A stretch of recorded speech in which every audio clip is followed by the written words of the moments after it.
MI news TV, हर खबर सबसे पहले। গত 16ই জুন দমদম গোড়াবাজারে ভয় হারিনি কালী মন্দির সনাতন মঞ্চের পক্ষ থেকে হয়ে গেল শুভ রথযাত্রা। সেখানে উপস্থিত ছিলেন দমদমের নবনির্বাচিত বিধায়ক অরিজিৎ বক্সী এবং রাজ্যসভার সাংসদ ও বিশেষ অতিথি রাহুল সিনহা। সম্পূর্ণ অনুষ্ঠানটির পরিচালনায় ছিলেন আচার্য শ্রমিক রাহা।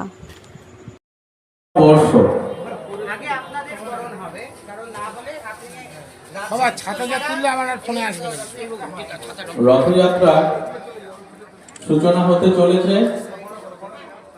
মাননীয় সাংসদ, রাজ্যসভা, আমাদের অত্যন্ত প্রিয় মানুষ রাহুল সিনহা মহাশয় এবং আমাদের দমদমের অত্যন্ত প্রিয় জনপ্রিয় বিধায়ক অরিজিৎ দা।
আপনি আদেশ দিলেন বিদ্যাপতি আর রামরথ, এই দুজন যাদেরকে তুমি এখানে আনো, তারা স্পর্শ করলেই আমাদের খুব আদরের দাদা অরিজিৎ বক্সী মহাশয়,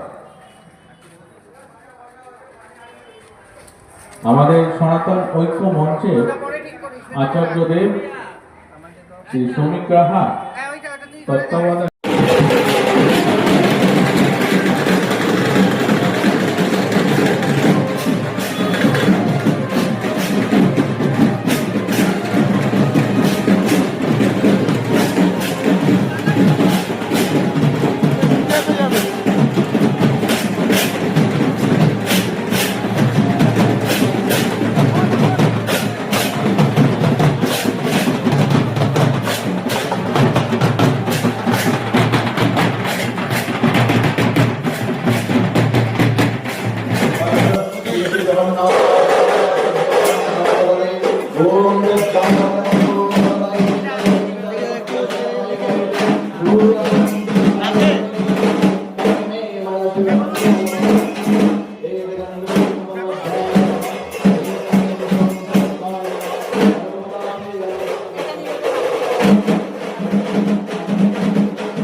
নমস্কার। আজকে একটা বিশেষ দিন, রথযাত্রা। ময়লাখানা মোড় গোড়াবাজারে আপনার তত্ত্বাবধানে এখানে রথ বেরিয়েছে। রাজ্যসভার সাংসদ এসেছিলেন রাহুল সিনহা, এবং দমদমের বিধায়ক অরিজিৎ বক্সিও এসেছিলেন। তারাও রথের দড়ি টেনে গিয়েছে, প্রদক্ষিণ করলেন সারা গোড়াবাজার রথটা। কি বলবেন? না, এনারা এসছেন আজকে। আমি এখানে রথ করি, প্রতি বছরই আসেন সে। এরা প্রত্যেকেই আমন্ত্রিত থাকেন এখানে। একটা জিনিস, এরা বরাবর রথ টেনে, আমার এখানে প্রোগ্রাম হয়, রথ টানে। তারপরে কেউ সাংসদ হয়েছেন, কেউ বিধায়ক হয়েছেন, আজকে সেসব হয়ে নতুনভাবে এলেন। আমরা মূলত প্রভু জগন্নাথ হচ্ছেন গোটা বিশ্বের, কেন একেবারে গোটা ব্রহ্মাণ্ডের প্রধান মন্ত্রী থেকে আরম্ভ করে রাষ্ট্রপতি যা আছেন সব। একটা বিষয়, বিশ্বের যে কোনো রাষ্ট্রপ্রধানকে দেখুন, কারোর এত সাহস নেই যে একটা গাড়ি একবারই চড়বো, দ্বিতীয়বার চড়বো না। কোনো রাষ্ট্রপ্রধানই সাহস দেখান না। একমাত্র প্রভু জগন্নাথ একটা গাড়িতে একবারই ওঠেন, আবার নতুন রথ তৈরি হয়, আবার নতুন রথে তিনি ওঠেন। বছরে একবারই হয়, বছরে একবারই হয় রথযাত্রা। এই রথের এখানে সাধারণ মানুষ মিশে আছে, আমার ছাত্র যুব মিশে আছে, তারা আমাকে ভালোবাসে, প্রতিবার আসে।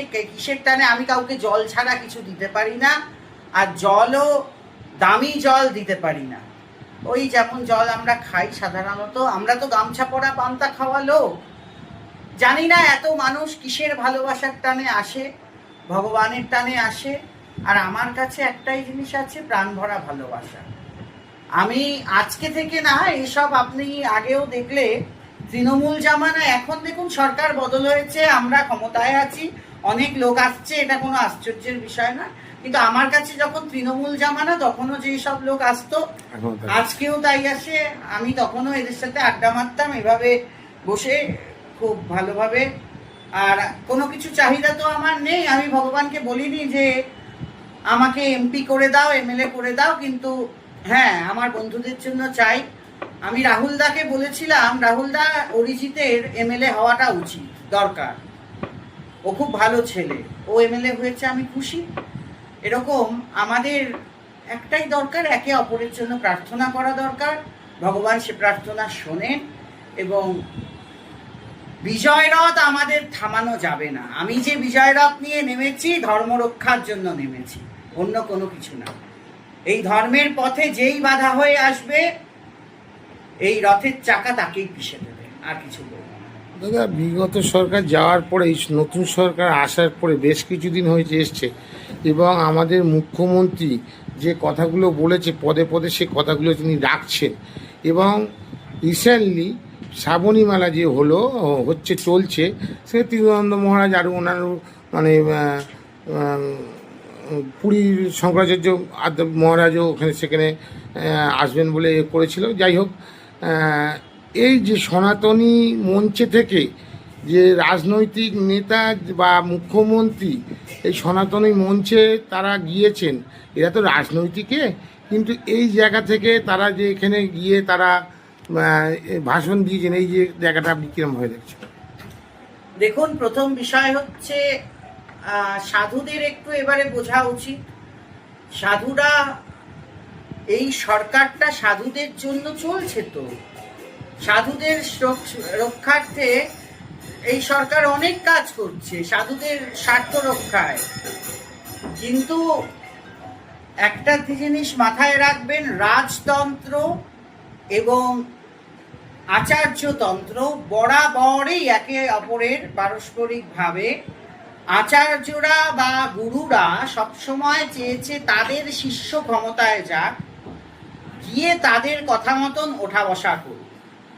কিন্তু মাথায় রাখতে হবে, পশ্চিমবঙ্গের মাননীয় মুখ্যমন্ত্রী, উনি রাজধর্ম পালন করছেন, সাধুরা সাধুদের কাজ করছে। আমি দেখলাম কেউ কেউ ওই সভামঞ্চে গিয়ে একে অপরের দিকে কাদা ছুঁড়ছে, ঢিল ছুঁড়ছে।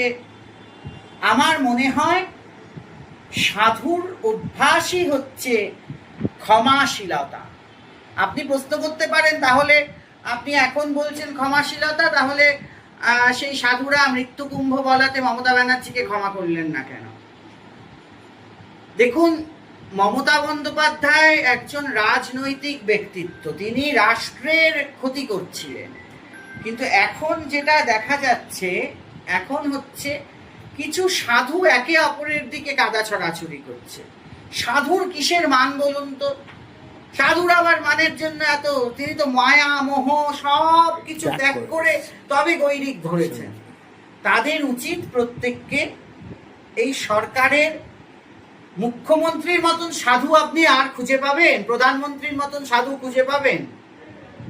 আমি বলছি আপনাকে, শুভেন্দু আনন্দ নাম হয়নি, কিন্তু বাংলার সব থেকে বড় বিরজা হোম যদি করতেন, সব থেকে বড় যোগী আদিত্যনাথের মতন অন্য একজন, উনি সাদা ছেড়ে উনাকে গেরুয়া পরতে বলুন না মাননীয় মুখ্যমন্ত্রীকে, তাহলে দেখবেন বাজারে অনেক সাধুর বাজার চলে যাবে। তার কারণ উনার মতন ত্যাগী, মাননীয় মুখ্যমন্ত্রীর মতন প্রকৃত ত্যাগী কিভাবে চলেন দেখেছেন? সারা দিনে কত পরিশ্রম করেন, ঘুমান কতটুকু? আমি ওনার কাছে থাকবার মানে অনেক যাতায়াত করার সুযোগ পেয়েছি, আমি জানি উনার মতন এত বড় সাধক অনেক কম আছে। আমি ঈশ্বরের কাছে উনার দীর্ঘায়ু প্রার্থনা করি। আর যারা এসব করছেন, এখন আপনার যে প্রশ্ন ছিল, দেখুন এসব হবে, সবাই চাইবে, তবে আমি বলবো মুখ্যমন্ত্রীর সাথে থাকুন। বিশেষ রথযাত্রা, রথের দিন আপনি এসছেন সমীরদার বাড়িতে, এখানে রথ বেরোচ্ছে, অনেক বক্তব্য আপনার শুনলাম রথ সম্বন্ধে, কি বলবেন? দেখুন, যত বেশি সনাতনী পর্ব বাড়বে তত বেশি মানুষের কল্যাণ হবে। এই রথযাত্রা যেটা আছে, এটা শুধুমাত্র জনকল্যাণের জন্য, ভক্তি যোগের জন্য। একমাত্র মানুষের চিত্ত শুদ্ধি হয়, আত্মা শুদ্ধি হয় দেব দেবীর পুজো পার্বণ উপাচার। অতএব জগন্নাথ দেব পুরীর মধ্যে সীমাবদ্ধ ছিলেন। আজ দেখুন সারা বিশ্বে জগন্নাথ দেবের রথযাত্রা চলছে, কোটি কোটি ভক্ত সারা বিশ্বে জগন্নাথ দেবের নাম গান করছে। আর আমি মনে করি জগন্নাথ দেবকে নিয়ে রাজনৈতিক খেলা করা উচিত নয়। জগন্নাথ দেবকে পুরী থেকে জোর করে টেনে এনে দীঘায় বসিয়ে দিলেই জগন্নাথ পুরী থেকে দীঘায় চলে এলো। এই যে পাপ, এই পাপ বাপকেও ছাড়েনি।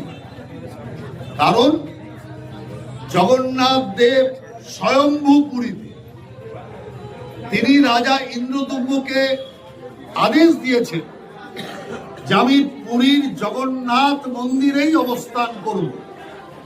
সেখানে আপনি আরেকটা মন্দির বানাতে পারেন, কিন্তু পুরীকে চ্যালেঞ্জ করে, পুরীর সমুদ্রকে চ্যালেঞ্জ করে, জগন্নাথ মন্দিরকে চ্যালেঞ্জ করে দীঘার সমুদ্রকে আপনি ঢাল বানাবেন, রাজনৈতিক হাতিয়ার করবেন।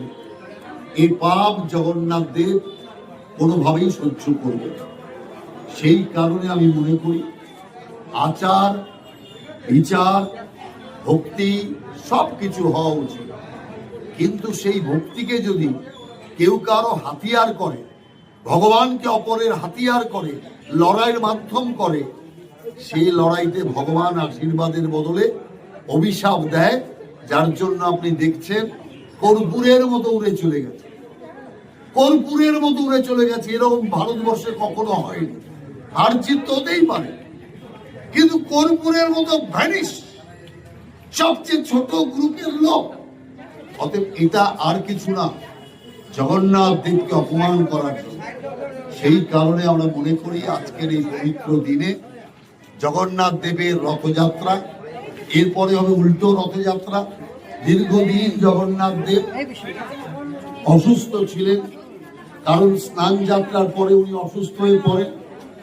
এখন আজকে তিনি সুস্থ হয়ে তিনি আজকে বেরিয়েছেন দর্শন করার জন্য, মানুষকে দেখা দেওয়ার জন্য যে আমি সুস্থ, মানুষকে দেখতে চাই, এতদিন দেখতে পারিনি।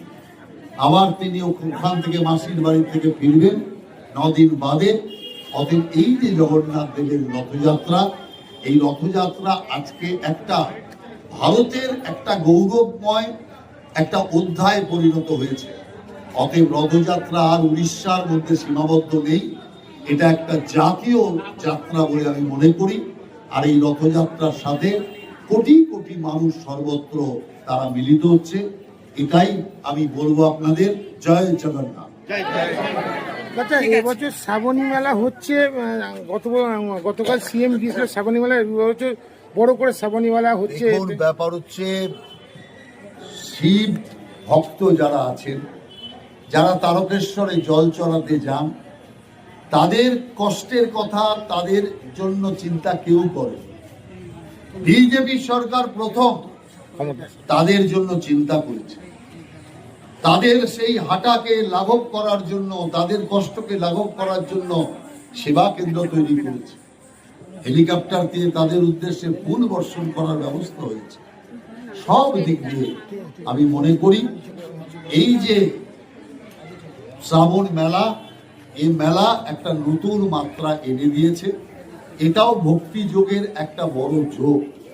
আমরা ঈশ্বরের নাম গান আরো বেশি প্রচার করতে চাই, কারণ কলিতে একমাত্র মুক্তি ঈশ্বর ভক্তি আর ঈশ্বর নাম।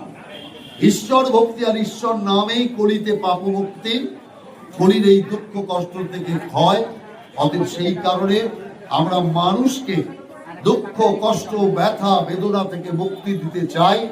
সেই কারণের জন্য মানুষের ধর্মাচরণের পাশে থেকে তাদের ধর্মাচরণকে আরো এগিয়ে দিতে এবং লাঘব করতে আমরা চাই।